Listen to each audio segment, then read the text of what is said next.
Never. Okay, Father Elohim, we love you, we adore you, we bless your name. We thank you for this time together. We thank you, Lord, for your word. We thank you for the breath we breathe, and we thank you for refinement, purification, for love, for hardships, for trials, for blessings, for peace. We ask that you would come and teach us this day, open our eyes, ears, and hearts to your truth and your truth alone. We love you in the mighty name of Yeshua, we pray, amen.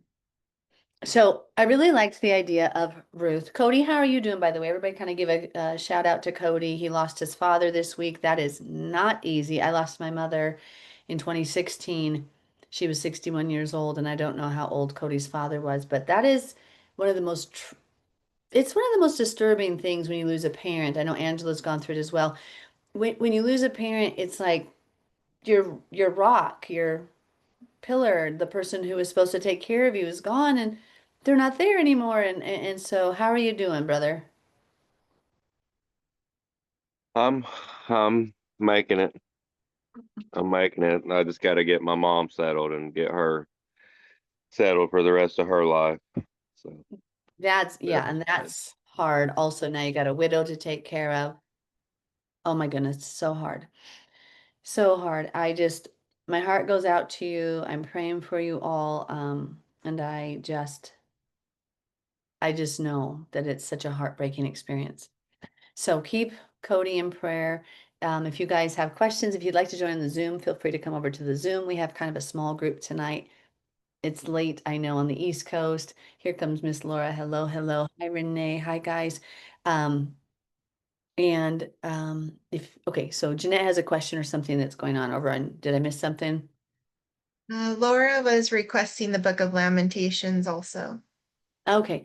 Well, Miss Isabel spoke up first with Ruth.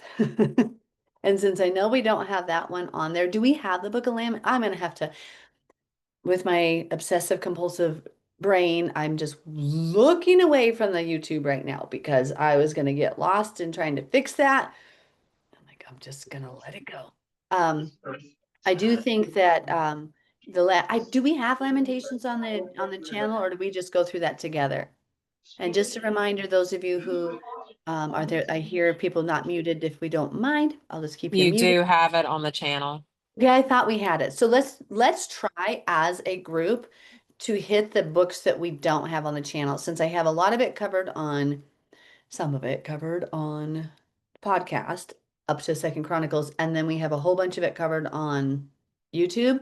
Let's focus on getting the books covered that we don't have on there, and then we'll go through again because we can't ever read it enough. And I agree. I'm just not doing the Book of Job.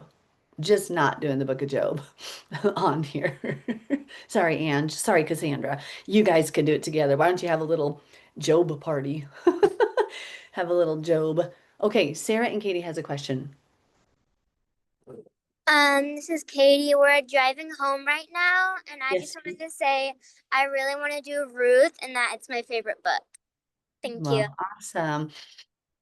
Okay, so now, since you guys want to do Ruth, Miss Isabel, let's pull out our Hebrew book and let's read it in Hebrew because the whole book of Ruth is there in Hebrew. You want to do that? Okay. Okay. Well, let's read. Okay. Now it came to pass in the days when the judges ruled that there was a famine in the land, and a certain man of Bethlehem, Judah, went to dwell in the country of Moab, he and his wife and his two sons. Let's dissect this. What does Bethlehem, here's how we say it in Hebrew, Beit Lechem. And I do think the book, like I said, all these books are important. You guys suggested tonight, Micah, Lamentations, all of them are good. We're just going through Ruth because we don't have it on the YouTube channel yet. But who can tell me what Beit Lechem means? Beit Lechem. What's Beit Lechem? House of bread. You got it. So Beit, house, Lechem, bread. Interesting. Where does our Mashiach, our Messiah, where was he born? Bethlehem. And he's from the tribe of Judah, and he calls himself the word of Yah, the bread of life. So is there any coincidence when we see that our Messiah came from Bethlehem and we know it's called the house of bread, that he was born there. Do you think the father knew what he was doing with the symbols and the analogies? And I think so. So here we also see that Bethlehem is in the region of Judea from Jews. The Jews had this region. And this person who, a certain man, was going to go to Moab. Where is Moab in relation to Bethlehem? Do you guys remember? To the east. It was where Moab were the descendants of Lot's children, okay? So Lot was molested by his daughters, not okay, and his descendants became the Moabites and the Ammonites. And so here we have a certain man of Bethlehem went to dwell in the country of Moab because he and his wife and his two sons because of a famine. The name of the man was Elimelech. Now, not knowing anything other than the Hebrew we've learned together on our Hebrew lessons, what's Elimelech? Elimelech. Elimelech. What's that mean? What is Eli? Eli is The God. my God. Eli, my God. Melech is King. king. My God is king. The name of his wife was Naomi, and the name of his two sons were Malon and Chilion. There's no CH sound in Hebrew. Ephrathites of Bethlehem, Yehuda. And they went to the country of Moab and remained there. Then Elimelech, Naomi's husband, died, and she was left and her two sons. Now they took wives of the women of Moab. The name of the one was Orpah, and the name of the other Ruth. And they dwelt there about 10 years. What do you see in here? What do you see? What do you see in this story? Like, first of all, who were the children of Israel told to intermarry with? Were they told to intermarry with Moab or not intermarry with Moab? No. Not to intermarry with them. Okay. So they And were not. Go ahead. they were hungry. They were in the famine in the land. Right. They There's were a hungry famine. for the bread. All right. And there was no bread where they were in Judah. So they go over to Moab. Now, spiritually, sometimes we don't understand what the Father's doing in our life. But remember when the Bible says, out of Egypt I called my son. We're technically not supposed to go to Egypt. This is where we can't live by the letter of the law versus the spirit of the Torah. So Yah is going to move mountains here. And even though this man, Elimelech, is doing something that seems on the outward appearance contrary to Torah, one of the biggest miracles and shows of grace is going to happen through this. And Ruth is going to become a part of Israel and the Messiah's story. And so sometimes, like, we were forbidden to go to Egypt. Remember in scripture it says, you shall not return to Egypt. But where did Yosef and Miriam go when Messiah was a young child? To Mitzrayim, to Egypt. And this is where some of you who live in such a black and white world, sometimes we have to make sure that we're living in this spirit. Because, like, I remember I told you the story where one evening I was told by the father, I had invited this family to Shabbat, Erev Shabbat, and they stayed with us and fellowshipped and learned. And the father told me when they left to wash the dishes. And I'm like, it's Shabbat. I don't wash dishes on Shabbat. Are you sure? He said, you don't have enough cups. They're coming back tomorrow. Wash the dishes. Now, some of you would have possibly been paralyzed with fear, not understanding. But I did obey. And the very next morning at 8:30, I got a text message. Hey, we've been thinking about the things you shared last night. Can we come to today's Bible study? So I like to point this out, not to confuse you, Jeanette and Danielle. People who are like, oh my gosh, did the Lord just tell me to do this? A little bit of panic. What I try to help you see is Father's never going to tell us to break the Torah. But we have to understand sometimes the very depth and spirit of the Torah. Just like Messiah, when he picked the heads of grain on Shabbat because they were hungry. It's so important that you understand the voice of the Creator so that as you're walking with him, you know what he's telling you to do. And you relent and release to the bigger picture. It's hard for me to explain it because some of you call him panic. And I'm like, well, I can't really teach you how to hear his voice. That comes through understanding and knowing his character. But I want to point out all these things here so that you can start to formulate this theory or this story and understand how to walk in the Spirit. Okay, verse 3. No, verse 4. Now they took wives of the women of Moab. Then, okay, I already did that. Verse 5. Then both Malon and Chilion also died. So the woman survived with her 2 sons and her husband. Now, some people postulate, and it could be true, that Elimelech was wicked and judged by God for going to Moab rather than remaining in the land of Judah. Some people have postulated that he was judged for leading his family in the wrong way, and that his 2 sons were also judged. I don't know because it does not say. What I do know is we're going to learn about Ruth. Verse 6, then she arose with her daughters-in-law that she might return from the country of Moab, for she had heard in the country of Moab that Yahweh had visited his people by giving them bread. So she's in a foreign land. She realizes that the Father has visited the promised land again. She wants to go back home to Bethlehem, the house of bread. Now, Moab does represent a number of things. Moab is a descendant of Lot. Lot was selfish in his ways. He chose the better land for himself rather than giving Abraham preference. Lot also dwelt among people who were wicked, and he just tolerated these wicked men of Sodom and Gomorrah. He shared with them, but he continued to dwell there. It took a little bit of pressure to get him to leave the area where the angel's finally like, dude, get out of here. Like, I'm being patient with you, get out.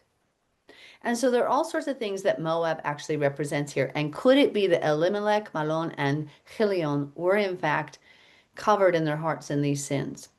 Possibly. Possibly they were mixing, they were complacent, they were lukewarm, they were more selfish. Perhaps this was a sign to them spiritually. I say perhaps because it doesn't say, and I don't know. Verse 7. Here's Naomi going back home with her daughters-in-law. Her sons and her husband is dead. Verse 7, therefore she went out from the place where she was, and her 2 daughters-in-law with her, and they went on the way to return to the land of Judah. And Naomi said to her 2 daughters-in-law, go, return each to her mother's house. Yahweh deal kindly with you as you have dealt with the dead and with me. Yahweh grant that you may find rest each in the house of her husband. So she kissed them, and they lifted up their voices and wept. And they said to her, surely we will return with you to your people. But Naomi said, turn back, my daughters. Why will you go with me? Are there still sons in my womb that they may be your husbands? Because what does the Torah say?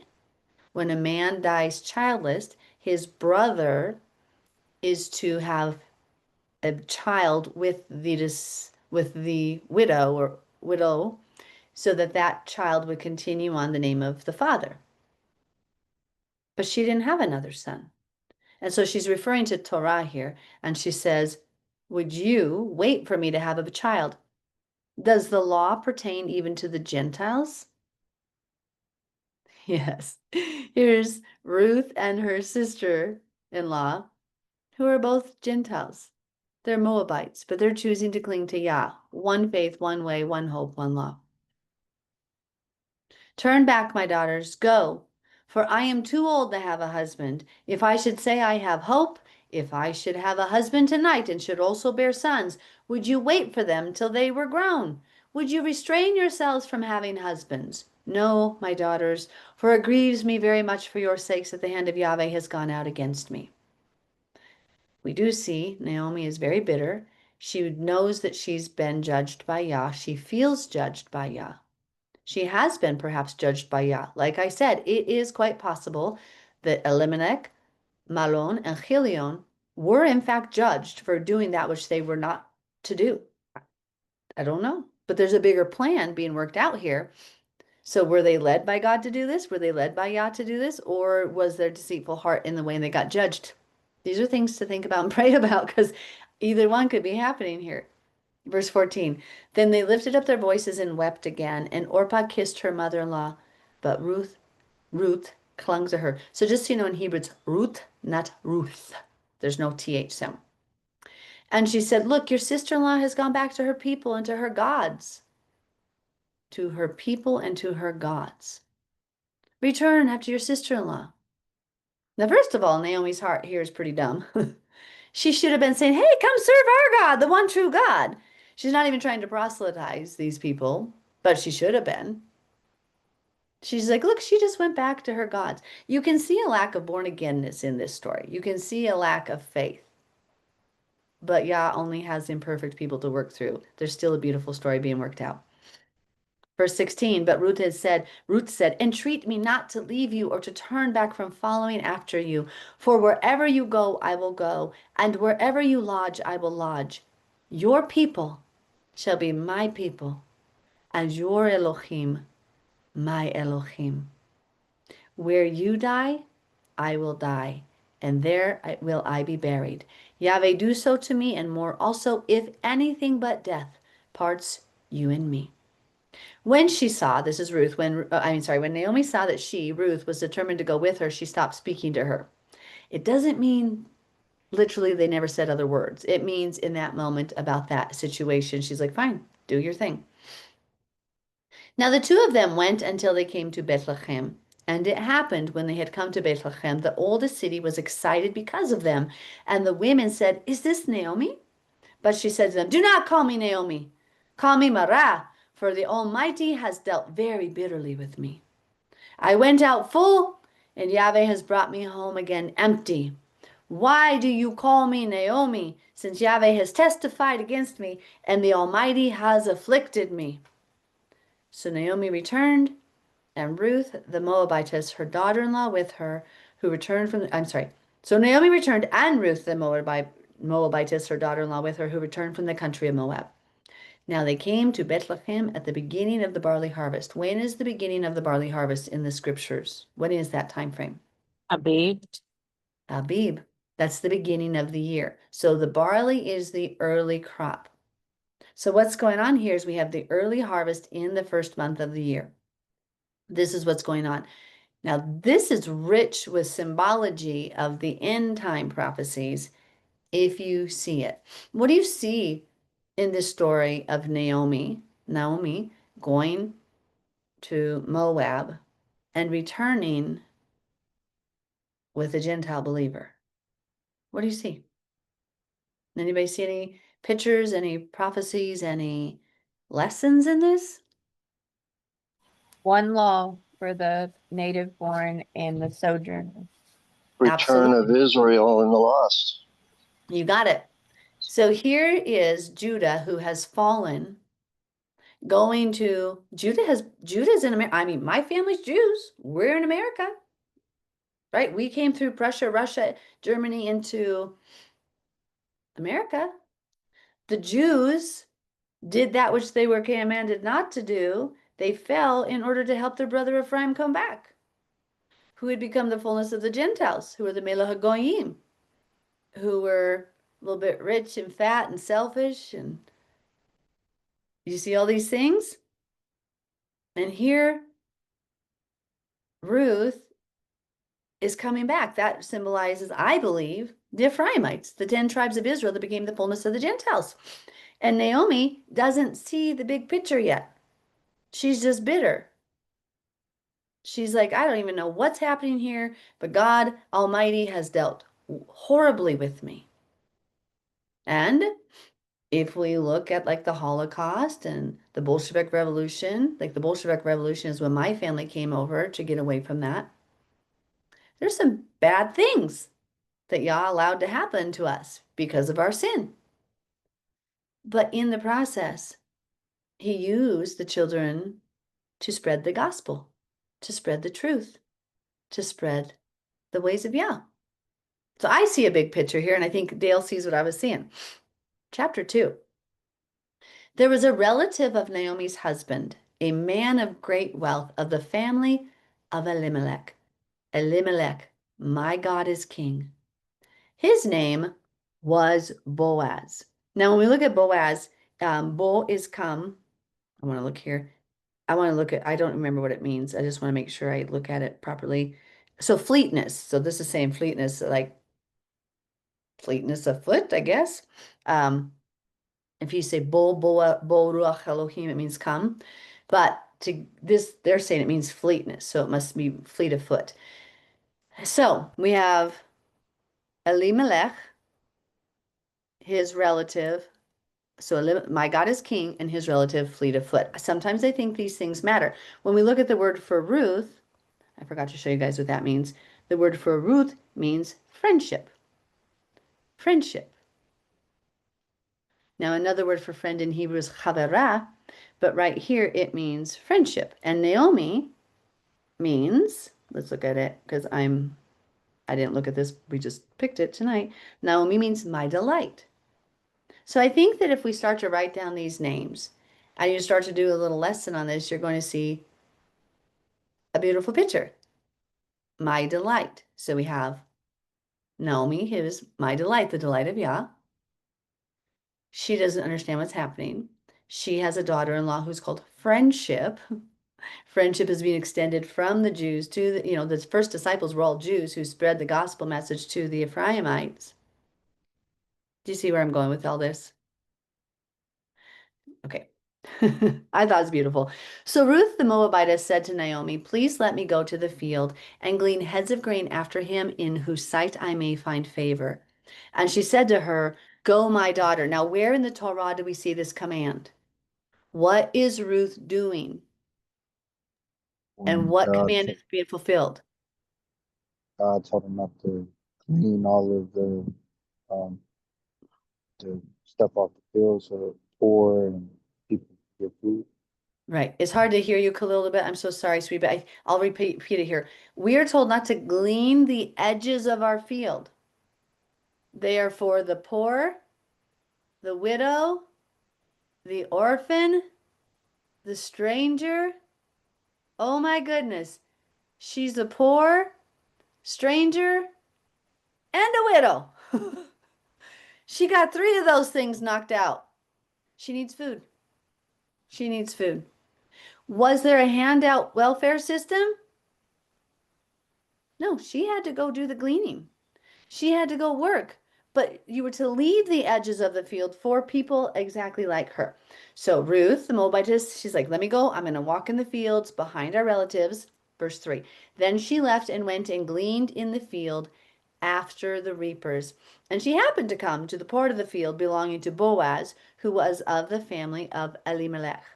So she's being nourished by her family, maybe spiritually from the Torah, but definitely physically. Now behold, Boaz came from Bethlehem and said to the reapers, Yahweh be with you. And they answered him, Yahweh bless you. Then Boaz said to his servant who was in charge of the reapers, whose young woman is this? Now you can probably see that Boaz represents and symbolizes here Messiah. It's a prophecy. He is bless you, bless you, and everybody's being kind, and he has this field, and he's letting his workers be in there. And whose young woman is this? So the servant who was in charge of the reapers answered and said, it is the young Moabite woman who came back with Naomi from the country of Moab. And she said, please let me glean and gather after the reapers among the sheaves. So she came and has continued from morning until now, though she rested a little in the house. Then Boaz said to Ruth, you will listen, my daughter, will you not? Do not go to glean in another field, nor go from here, but stay close by my young women. He calls her my daughter. But one of the things you have to remember, oftentimes in scripture, where they call people father, it's not like a Catholic priest father. It means an elder. So when somebody speaks to somebody and calls them a son or a daughter, it doesn't mean physical like Tyler and Mecca, son and mother. It means somebody who is younger, not an elder. And a father and a mother can be those who are an elder or who are older. Go ahead, Summer. So is that why, like in the new part of the Bible, where after the Gospels, well, in the Gospels, where Jesus says that if you not to, he's talking about rebuking people and things like that, and how to treat them. If they are your elder, they're like your mother and father, and if they are your equal, they're like your brother and sisters. That's the Right. same concept. You Okay. got it. Because when Paul is telling them, hey, when you go to an elder, you must be circumspect when you rebuke them. You have to do it in a spirit of humility and reverence. And so some of you on here is Anthony. I see another Janice. Are you a police officer? I see Anthony. We have other police officers. Those of you who deal with the public and have understood that people no longer have reverence or no longer understand authority, you know what we're talking about because we are to have a very specific system of authority. And America has debased Yah's system of authority and respect. No longer do children respect their elders. No longer do my age respect even elderly people. We are supposed to respect our elders. There is a hierarchy that we are supposed to have a level of reverence for. Our country doesn't do that anymore. The young people are sassy and lippy. Women are out of place, and then I saw, like I said, so we those who are in authority positions of like police officers and whatnot, you understand what I'm talking about. There's just none of this respect anymore. We must be respectful.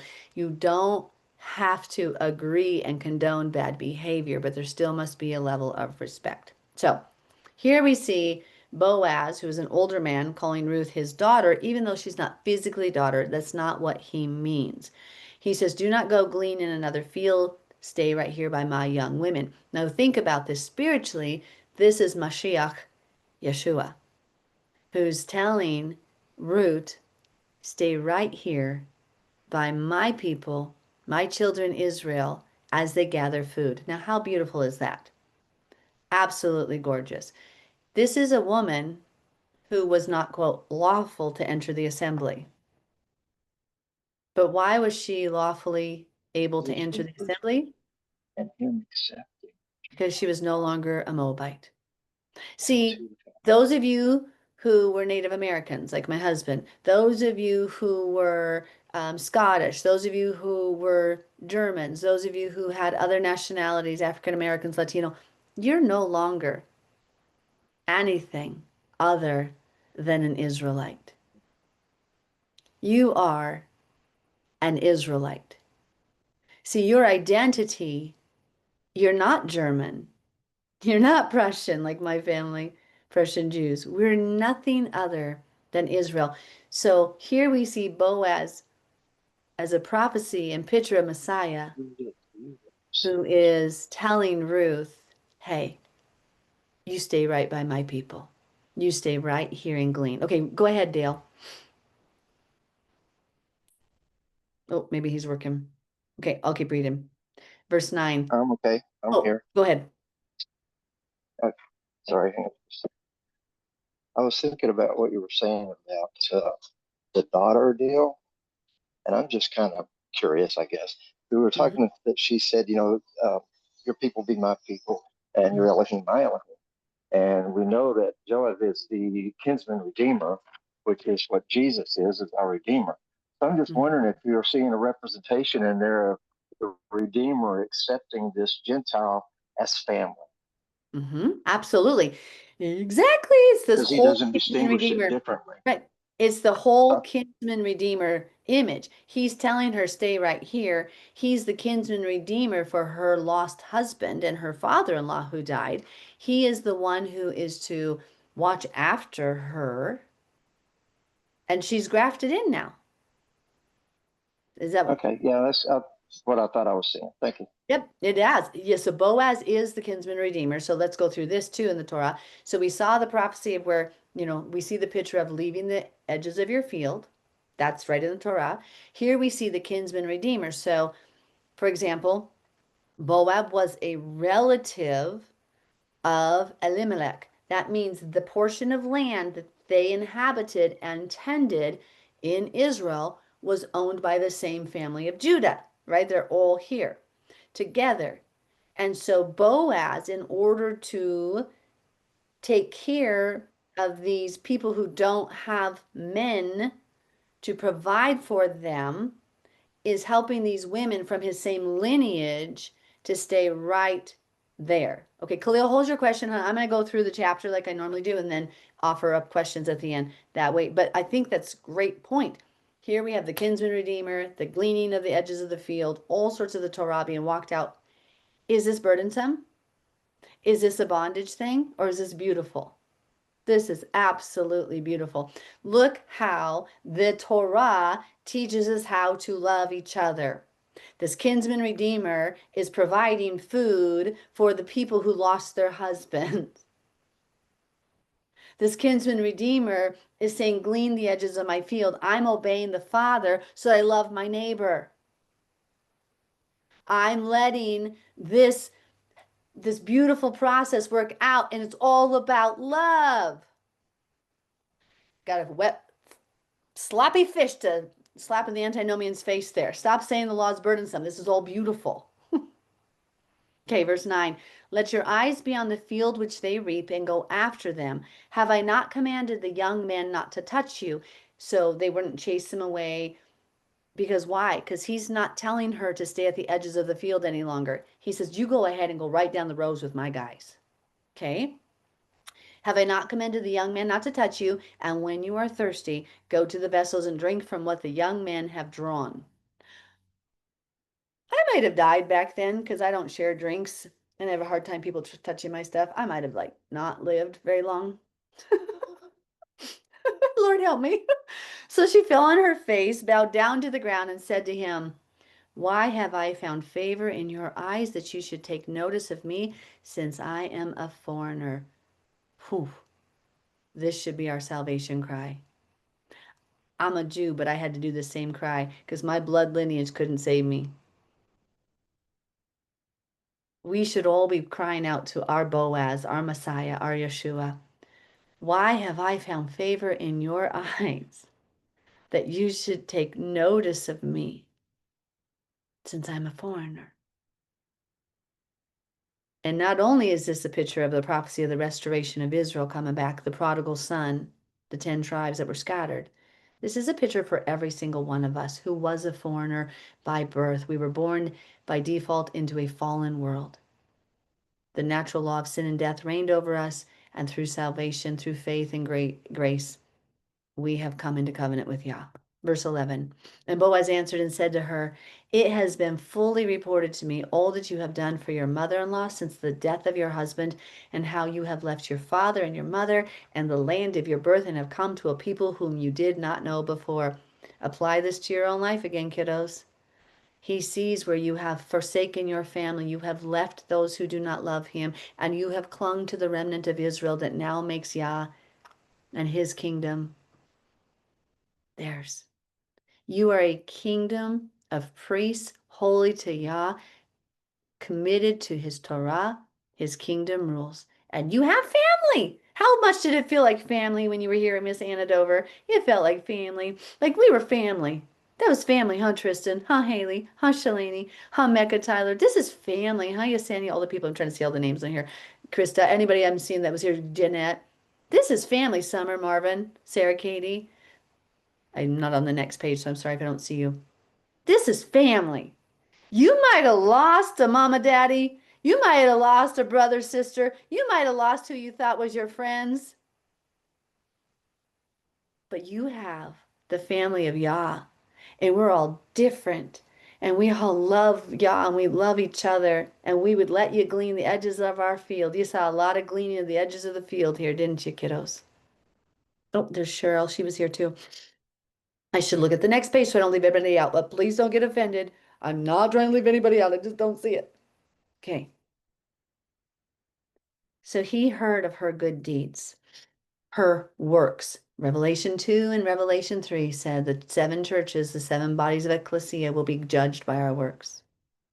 Yahweh, repay your work, and a full reward be given to you by Yahweh Elohim of Israel, under whose wings you have come for refuge. Ooh, this is coming alive now, isn't it? Isabel, is this as good as you thought it was going to be? Then she said, let me find favor in your sight, my Lord, for you have comforted me and have spoke kindly to your maidservant, though I am not like one of your maidservants. Ooh, does this sound a little bit like Song of Songs now, the Shulamite? Now Boaz said to her at mealtime, come here and eat of the bread and dip your piece of bread in the vinegar. I did not want to be there with you all eating on the same plate, but Cassandra wants to and Jeanette wants to. But they're all ripping this bread, dipping it in the vinegar. I don't know how they did it without gagging, but that's what they were doing, taking that bread and dipping. So she sat there, she sat beside the reapers, and he passed parched grain to her, and she ate and was satisfied and kept some back. Now, parched grain, this isn't like where they blended it and ground it and made a bread, even though they did have bread, it seems like, to dip a piece of bread. But parched grain is kind of like when you take it and roast grain, by my understanding, because like, you know how when they make popcorn, you put it on you roast it and it pops? When you take grain, you can, as far as I understand, you can parch it as well. I might be wrong on that, but that's what I've always understood this to be. Verse 15. And when she rose up to glean, so she was done eating, Boaz commanded his young men, saying, let her glean even among the sheaves, and do not reproach her. He's being loving. Oh, is this law a burden? He is like, hey, take care of her. I see what she's doing. She's taking care of her mother-in-law. She has nobody. Let her glean. And let grain from the bundles fall purposely for her. Leave it that she may glean, and do not rebuke her. Do you think Boaz understood the heart of the Torah? Absolutely. Has the Torah always been about love? Absolutely. So look at this. The letter of the law says only leave the edges. The spirit of the law is like, you better drop it for her. Purposefully let it sit there for her. People try to make it sound like people didn't know how to love until Messiah came, and that's a bunch of phony baloney hogwash. The entire scriptures is filled with stories of people who loved Yah and obeyed his Torah and had love. Elisheva and Zacharias we were told they are blameless. They were blameless because they kept all of Yah's commandments. See, if you keep his commandments, you will love. Verse 17. So she gleaned in the field till evening and beat out what she had gleaned, and it was about an ephah of barley. Those of you who have farms like me, who have hand threshed grain, you know how hard this is. She gathered these little tiny heads and then beat the chaff off it, and then what she had left was an ephah of barley. Then she took it up and went into the city, and her mother-in-law saw what she had gleaned. So she brought out and gave to her what she had kept back after she had been satisfied. Ruth did not eat all of the food she was given at lunch. Do you understand this? And she kept some for her mother-in-law. Who was out working? Ruth, but she shared with her mother-in-law. Love, love, love. Everywhere's love. The Torah is love. And her mother-in-law said to her, where have you gleaned today? And where did you work? Blessed be the one who took notice of you. So she told her mother-in-law with whom she had worked and said, this man's name with whom I worked today is Boaz. Then Naomi said to her daughter-in-law, blessed be he of Yahweh, whom has not forsaken his kindness to the living and the dead. Her words switched. She was just saying, Yahweh has dealt harshly with me. And now she's humbled and she says, oh my goodness, he has dealt kindly with us. And Naomi said to her, this man is a relation of ours, one of our close relatives. As Dale said, this is the kinsman redeemer. Ruth the Moabitess said, I can't say that word tonight. Moabitess said, he also said to me, you shall stay close by my young men until they have finished all my harvest. And Naomi said to Ruth, her daughter-in-law, it is good, my daughter, that you go out with his young women and that people do not meet you in any other field. So she stayed close by the young woman of Boaz to glean until the end of the barley harvest and wheat harvest, and she dwelt with her mother-in-law. Now the barley harvest begins in Abib. It ends approximately around the same time as Shavuot. The wheat harvest begins in Shavuot and ends at Sukkot. It is very important for us to get back to agricultural practices. Me, being a farmer, understands these time frames. Some of you not being farmers have no clue. What does it mean, the wheat harvest? When does like I actually grow barley. I have grown barley a number of years. I've grown oats. See, I understand the early crops and the summer crops and the late crops. So I hope some of you get to experience this soon. But if you don't, maybe do a lesson study for yourself. Just start studying the agricultural processes of the grains and start looking at, okay, when do we plant barley and oats? When do we plant wheat? When do these things get harvested? It will help you start understanding the spiritual applications of this physical lesson Well- of the harvest. Okay, did somebody say something? No, okay. Chapter 3. I'm going a little slow with my reading tonight because the last couple weeks, when I was getting cut off by Solberg, I noticed like I was on double time trying to get my words out before he'd cut me off. And it was really fast. I'm like, I need to speak a little slower again, like I used to in the classroom, because I was like, oh, he's going to cut me off at some point. I got to hurry up and get it out. So if you noticed, I was talking very quickly that night. Yes, I was. I'm like, gotta get it out. They can half speed it later. Okay, sorry. Chapter 3. Then Naomi, her mother-in-law, said to her, my daughter, shall I not seek security for you, that it may be well with you? Arranged marriages are not all a bad thing. Now Boaz, whose young women you were with, is he not our relative? In fact, he is winnowing barley tonight at the threshing floor. So he's harvesting the barley, separating the head from the chaff, the grain from the chaff. Therefore, wash yourself and anoint yourself. So that word anoint means to smear. So she's putting oil on herself. So she smelled good, so she didn't stink. These are days they didn't have showers like we did now. She probably smelled a little ripe. So Naomi says, go wash and put on these oils. Put on your best garment and go down to the threshing floor.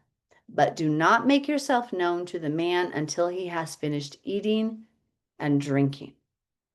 Then it shall be when he lies down that you shall notice the place where he lies, and you shall go in, uncover his feet, and lie down, and he will tell you what you should do. Now, some people think this was during the festival of Shavuot. I don't know. It doesn't say. Notice she's lurking in the shadows, told to wait until Boaz is done eating and drinking. He's merry. He's kind of a little tired, exhausted. He goes and sleeps and has a blanket on. She is told to uncover his feet. What do you think that represents? What do you think that symbolizes? Why at the feet? It's like washing the feet, Washing the feet. That's one. humbling, sitting at the feet. Yes. Yeah, go ahead, Anna. Well, I was going to ask, what was his Hebrew meaning again for his name, Boaz? Fleet.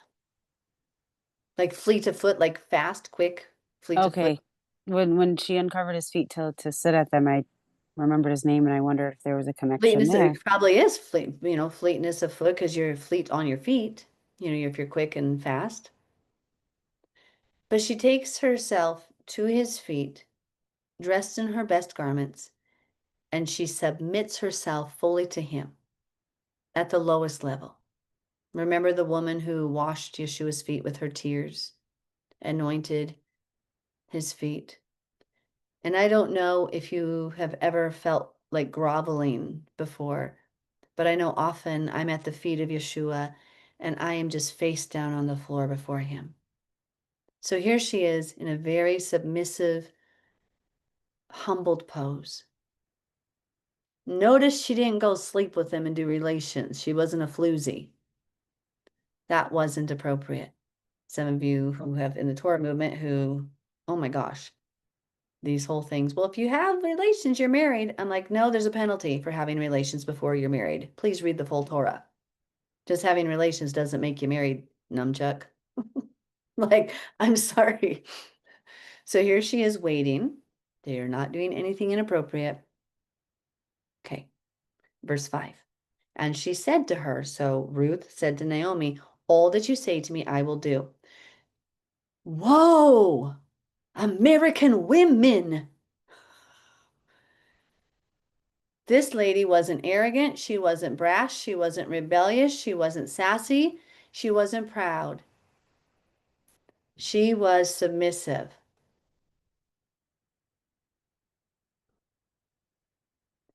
I know that people have sometimes watched my relationship with my husband and thought he just bosses you around. I said, he is my boss. She said, I've had people say, he says to jump and you say how high. I said, exactly how it should be. When my mother told me what to do, I didn't question. In fact, I have a very funny story where my father told me, as a very grown adult with a child of my own, he said, make sure you get this exact faucet when you go to the store. Me being very obedient, go to the store, get this faucet. And I'm like, I come back home. My dad, is there a reason I got this faucet, or is it just because you like the handles better? He said, yeah, I just like the handles better. I'm like, okay, that was dumb, but I did it. But I had to think about it because I have that mindset of being obedient. How many of you struggle and wouldn't do what Ruth said? Ruth just said, okay, all that you say, I'll do. How many of you are a little bit lippy and sassy? Don't have to raise your hand. I don't need to know. But I'm going to encourage you. If you've got a little bit of that sass and you're a little bit too big for your britches and you're a little bit too Americanized and not enough humble Israel, you might need to take a glance at yourself and do some work. I had a friend, is she even on tonight? Let me see. It was so funny. Like, yep, there she is, Miss Morgan one day. We're in the field together. And she had a dream. We were talking about what I was trying to build a fence with my husband. And she's like, I need to know now. I don't even think about it. I remember just putting down my tool and walking over to her to help her right then. Like, I have a very, I will just obey. I just don't know how to stress this enough, guys. I don't see it much in America. I don't see a humble, obedient, submissive, respectful spirit in America. I see a lot of sass, a lot of attitude, and this should be a lesson to us. Please don't just blindly obey wicked things.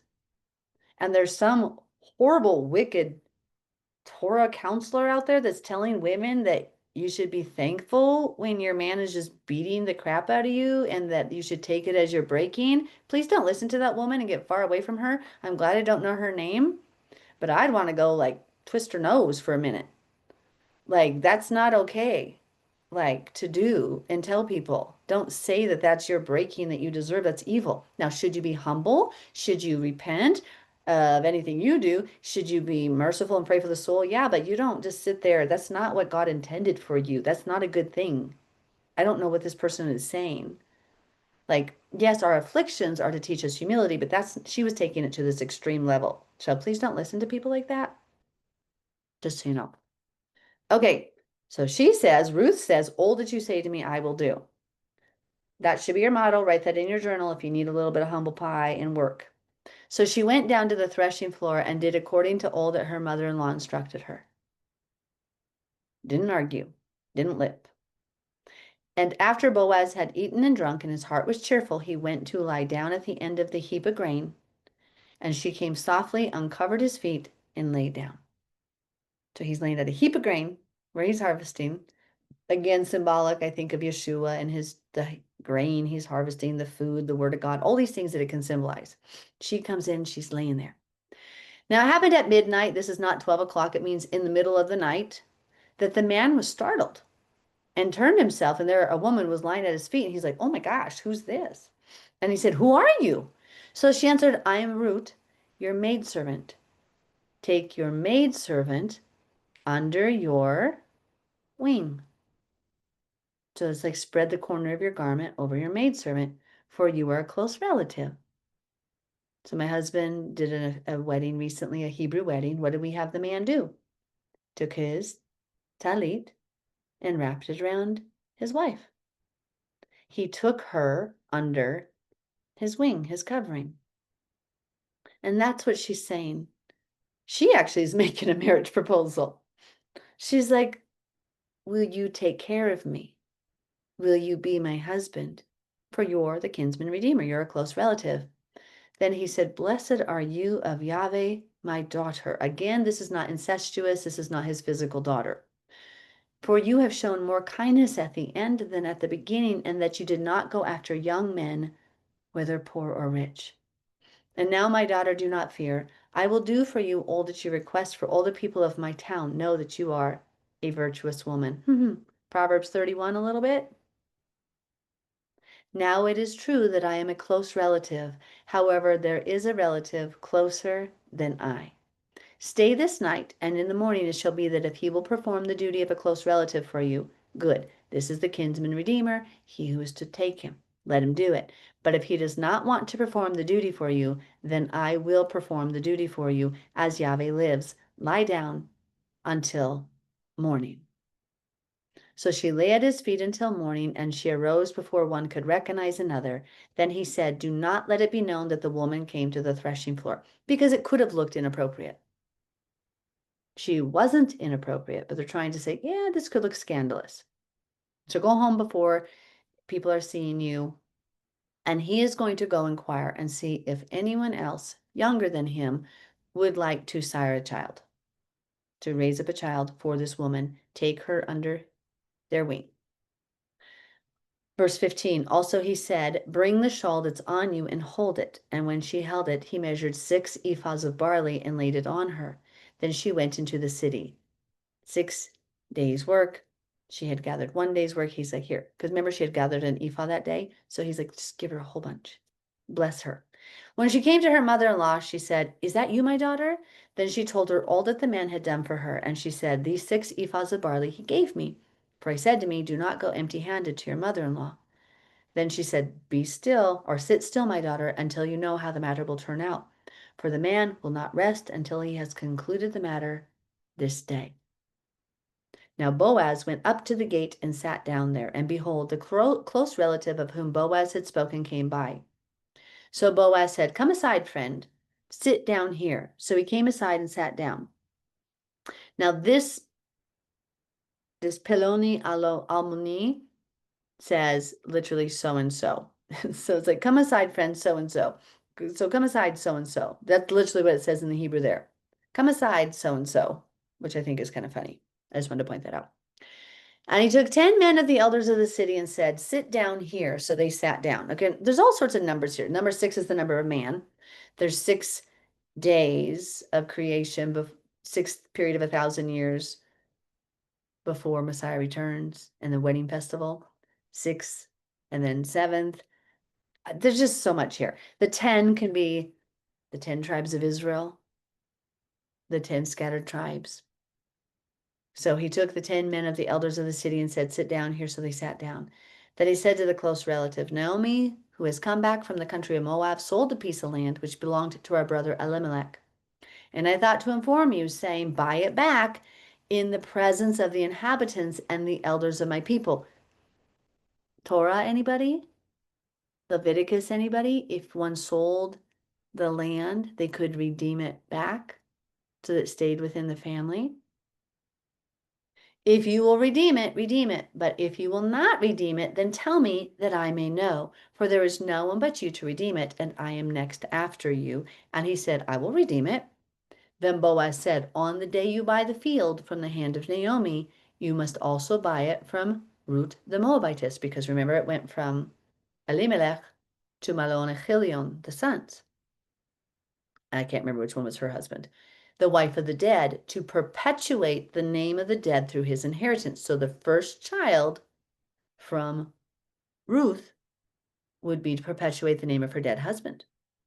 And the close relative said, I cannot redeem it for myself, lest I ruin my own inheritance. See that selfishness? He's like, I don't want a child with somebody else that gets, that's going to take over this land. I want my children to have land for my family, functioning more greedily than this Moabite woman. I cannot redeem it for myself, lest I ruin my own inheritance. You redeem my right of redemption for yourself, for I cannot redeem it. Now this was the custom in former times in Israel concerning redeeming and exchanging to confirm anything. This is so gross, by the way. One man took off his sandal and gave it to the other, and this was a confirmation in Israel. For a germaphobe, this is like a nightmare. I'm not even joking. I'd be like, I am not touching your sandal. You can keep it the rest of your life. Let's just like pretend we shook hands and we go on our way. I will just believe you, but I'm not touching that sandal.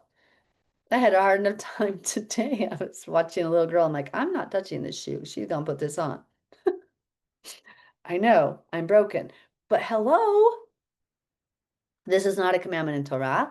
This is a tradition. Nothing wrong with this tradition. Remember, there are certain traditions that are not wrong. This was just the custom. So they took the sandals off and they exchanged it. Not me. Therefore, the close relative said to Boaz, buy it for yourself. So he took off his sandal. And Boaz said to the elders and older people, you are witnesses this day that I have bought all that was Elimelech's and all that was Chilion's and Mahlon's from the hand of Naomi. Moreover, Ruth the Moabitess, the widow of Mahlon. Okay, there's her husband, Mahlon. I have acquired as my wife to perpetuate the name of the dead through his inheritance, that the name of the dead may not be cut off from among his brethren and from his position at the gate. You are witnesses this day. Boaz is showing love. He is going to literally have a son with Ruth who will bear the name of Mahlon. That's love. That's laying down your life for each other. That's Torah. And all the people who were at the gate and the elders said, we are witnesses. Yahweh make the woman who is coming to your house like Rachel and Leah, Rachel and Leah, the two who built the house of Israel, and may you prosper in Ephrathah and be famous in Bethlehem. May your house be like the house of Perez, whom Tamar bore to Judah. Perez means breakthrough. Tamar literally seduced her father-in-law, Judah, to have Perez. Do you think God can't use you when you look at all these imperfect people who've made some of the most egregious sins? Yah only has imperfect people to use. But this beautiful story still transpires. So Tamar bore Judah, her father-in-law, the son Perez, because of the offspring which Yahweh will give you from this young woman. So Boaz took Ruth, and she became his wife. And when he went into her, Yahweh gave her conception, and she bore a son. Then the woman said to Naomi, blessed be Yahweh, who has not left you this day without a close relative, and may his name be famous in Israel. And may he be to you a restorer of life and a nourisher of your old age. For your daughter-in-law, who loves you, who is better to you than 7 sons, has borne him. Then Naomi took the child and laid him on her bosom and became a nurse to him. This is not a medical nurse. This is literally instead of a pacifier. I'm not going to be descriptive here. But they didn't have pacifiers. And women helped each other kind of take care of the babies when they were crying. That's why women are to take care of the children, because they have that part of the body. Like if you needed math to figure that out, we got a problem. Also, the neighbor women gave him a name, saying, this is a son born to Naomi. It wasn't born to Naomi, but it was a grandson in the lineage, and they called his name Obed. What does Obed mean? Servant. He is the father of Yishai. That's how you say Jesse is Yishai, the father of David. David, Mashiach ben David, Messiah, son of David. Now, interesting that the Torah says if somebody sins, Yah will curse the generations to the 3rd and 4th generations, but he will bless them to thousands. Do you think there's any significance here where there's 4 generations from Obed to David? Is there kind of like a reversal in the face of this? The number 4 is the number of Messiah. It's also the number of rebellion, because in the 4th day, Messiah came the first time. in the fourth day, the fourth period of 1,000 years on earth. So here's Messiah coming to do what? To pay the price for our rebellion on an altar made with 4 sides. So see how the number 4 is both rebellion, our sin, and grace, Messiah, right? Yeshua's atonement covered our sin. So when you ask any Jew in Israel today, and this is, you can just do this. If you say, what is the number of Mashiach? What's the number of Messiah? You know what they're going to say? 4. Is it any wondering that in Matthew, Mark, Luke, and John, everyone was looking for the Messiah? Some just missed him. Is it interesting right now that everybody's looking for the return of the Messiah and wondering how it's going to unfold, and so many are missing the whole process where we're supposed to be returning to the Torah, Malachi chapter 4? I don't think these things are coincidences. But here we see this blessing upon blessing upon blessing upon blessing through a Moabite who was not even supposed to come into the assembly, not even to the 3rd and 4th generation. But here are 4 generations of very faithful, wonderful people. Oved, I say Obed because that's the proper Hebrew way to say it. Some people say Obed is the bet and the vet, depending on how you pronounce it. Oved, Boaz, Obed, Yishai, David. I think this is just beautiful. Now, this is the genealogy of Perez. Perez begot Hezron. Hezron begot Ram. Ram begot Abinadab. Aminadab begot Nashon. Nashon begot Salmon. Salmon begot Boaz. Boaz begot Obed. Obed begot Yishai. Yishai begot David. Did you notice that was 10 generations right there? 10. Now, the number 10 on Passover, the children of Israel were delivered during the 10th plague, but the children of Egypt were killed. So here's this deliverance, 10, 10. Deliverance and judgment. On the 10th day of the 10th month, Babylon besieged Judah. So this number 10 can be both judgment and deliverance. Interesting, from Perez, who was the offspring of an illicit relation, something that wasn't supposed to happen. Yah brought about a beautiful miracle. See, this is where I try to force you guys to sit and look at your life. If you think that your brokenness is beyond the use of Yah, you don't understand scripture. Tamar tricked her father-in-law, who was being wicked. He was with a whore. He came and then had relations with her because she tricked him. He thought she was, well, she kind of was being a whore, but he thought she was the harlot by the road. Got tricked, got pregnant. And then she had Perez. And then we have this illicit Moabite woman all of a sudden grafting in and birthing Obed, who's in the lineage of Mashiach. So here's where people get hung up when they live by the letter of the Torah. Yah has always given us grace upon grace upon grace upon grace upon grace upon grace upon grace to fulfill his purpose. We have always stood and functioned and lived and thrived by grace because we have all messed up. Our entire lineage is filled with mess ups. Our entire humanity is filled with mess ups from the very first human. And those very first humans set the precedent for all of us. And it is through the grace upon grace upon grace upon grace that we have always had that we continue to be able to stand before our King, because we never deserved it.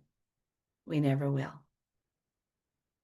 So anytime you mess up, dust yourself off and say, Father, forgive me. Thank you for your grace. Go ahead and give me the spanking if I need a consequence. But let's go. If you could use these people, you can definitely use me. Let's go. Don't let me go. Yesenia.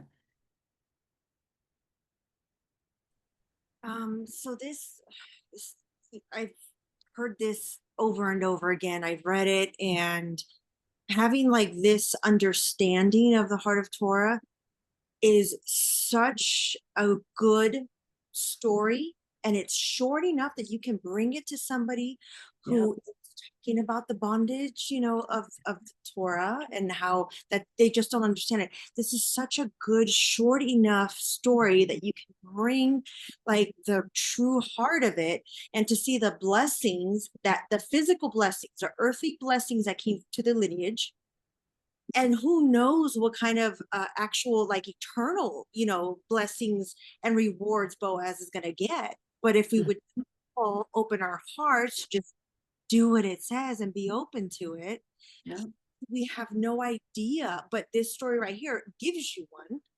If we could just sit somebody down long enough to just present this story. So just thank you, and my mind is really blown by Isn't it amazing because you can read a story as like, quote, Christian, or you could even read it as somebody who had, if you've converted from Judaism, and then you read it with the heart of Torah, and you're like, oh my goodness, look at all the beautiful blessings in simply obeying the Torah, which was all about love.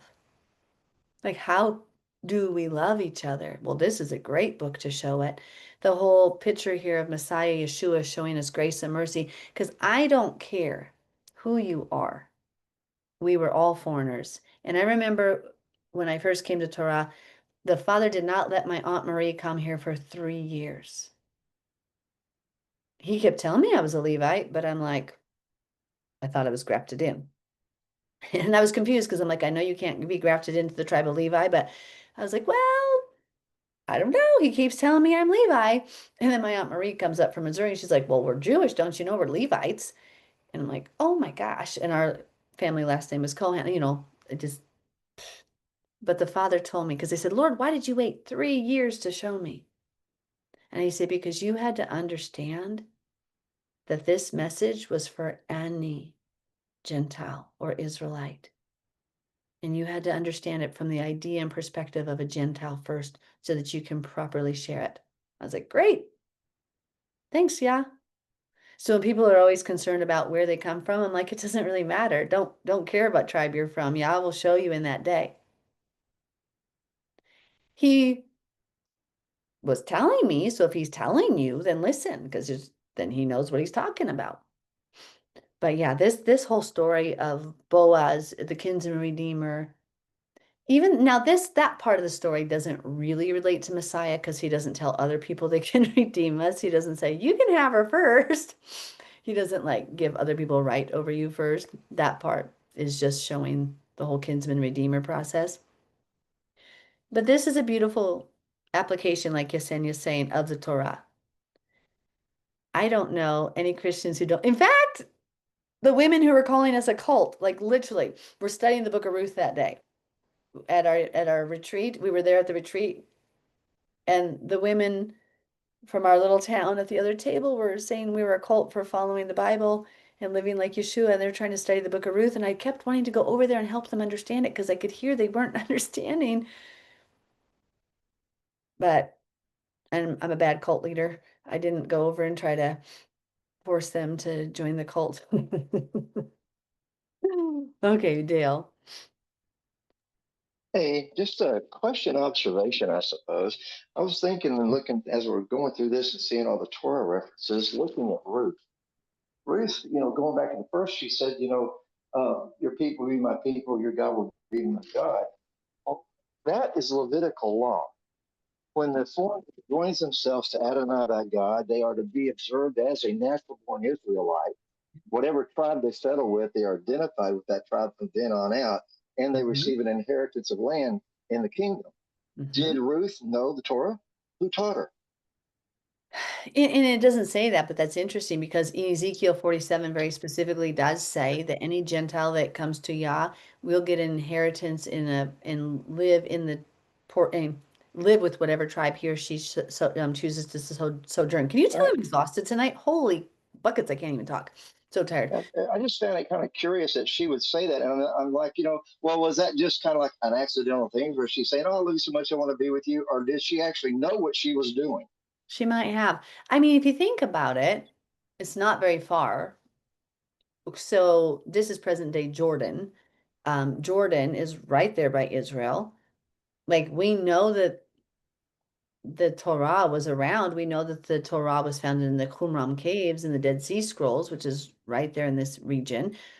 Could it have been that she knew it? Possibly. Definitely when she came over to Israel, we see her clearly following the Torah, most likely through oral translation of it and transmission of it. Because why? Because we see in the Torah that every 7 years the people would come together and read the whole Torah. And in the synagogues and temple on Shabbat, they would read the Torah. But most people didn't have Torah scrolls in their homes. So it wasn't like every day they had access to this. So often they would talk about it and speak it orally and transmit it orally. But the records, the scrolls were written. So Dale, it's very possible. It is highly possible and very likely that she had heard it. Especially, I mean, her husband, her husband and her father-in-law were Israelites. Were they sharing the Torah? Were they reading from the scrolls? I would think so. On Shabbat. Awesome. I just found it kind of interesting that she would word it that way and Mm-hmm. not just kind of like be a sentiment of love, but actually knew what she was doing. Yeah. Very possible. And if we read in Leviticus, you see Exodus 12:49, Numbers 15 to 16, Leviticus 17, Leviticus 19, Leviticus 24, Isaiah 56, Ezekiel 47, 1 Corinthians 7:19, and elsewhere, where it talks about God doesn't care if you're Jew or Gentile. A true believer has the same set of kingdom laws. When you become a citizen of the kingdom of Yah, the same laws apply to you. Oh, it's so beautiful. I, for one, am so grateful for the mercy and grace I've been shown. Yah is so good. I was thinking about it today as I was working. And I remember when I came to Torah, it was the first time I understood grace.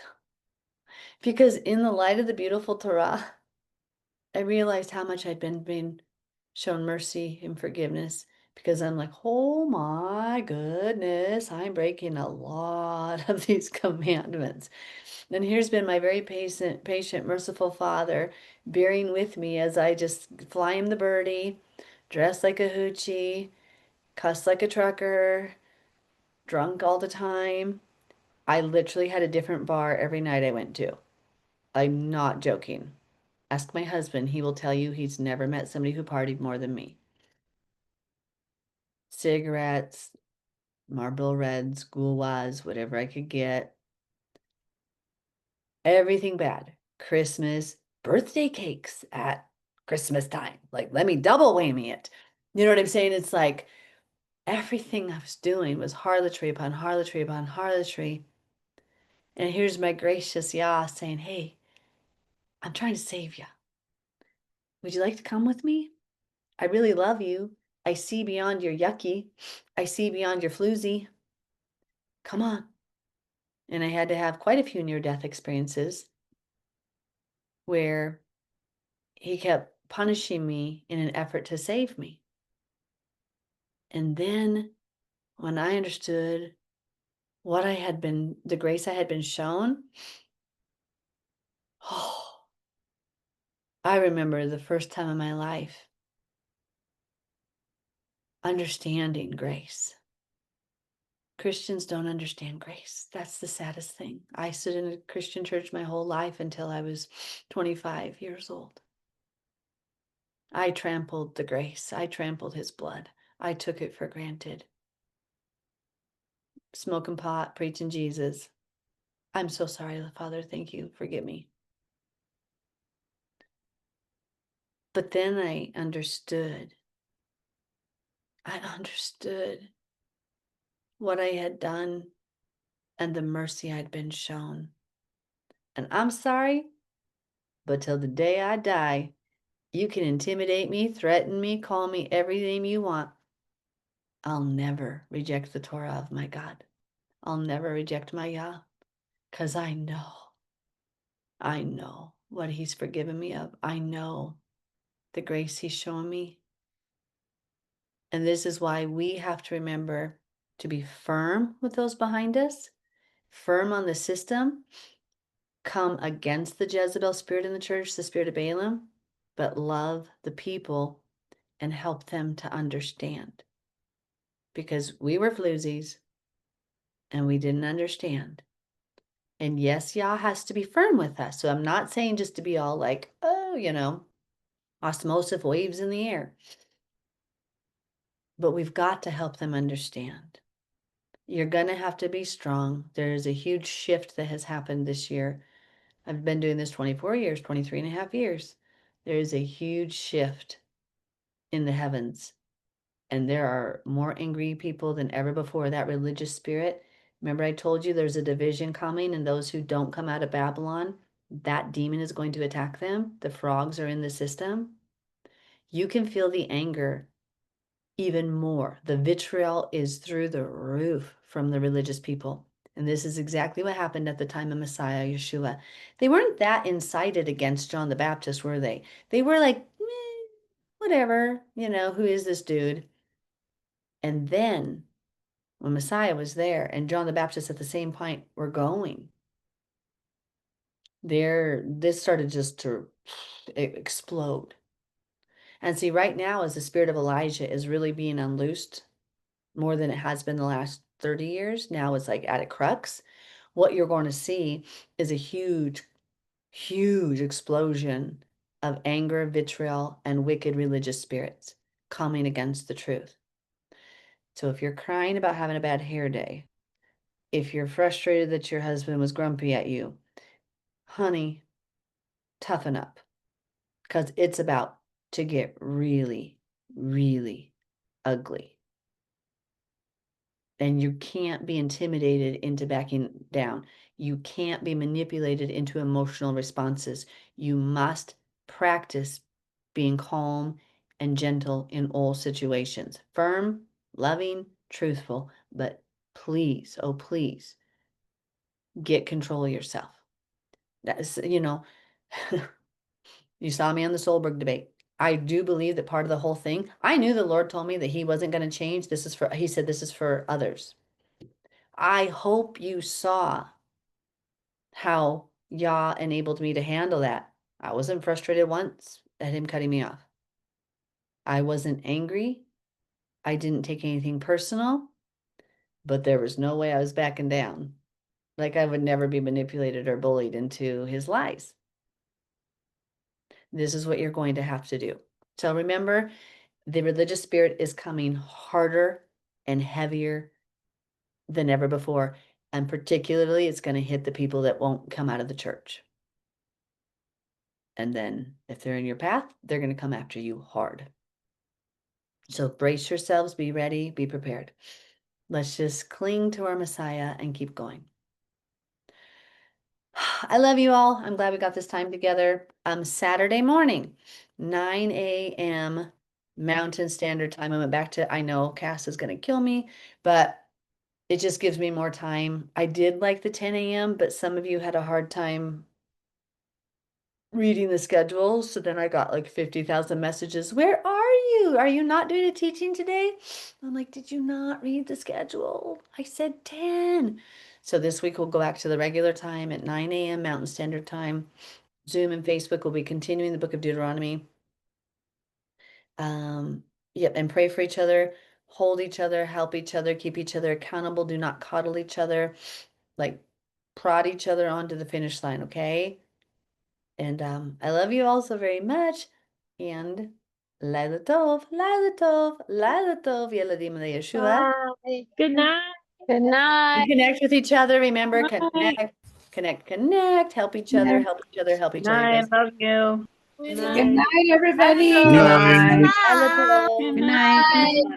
Shalom. Good night. Hello. Tina. Shalom.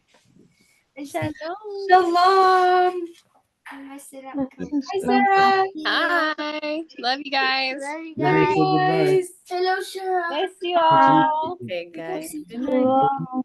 Laila Tov. Bye Well, bye. there we are.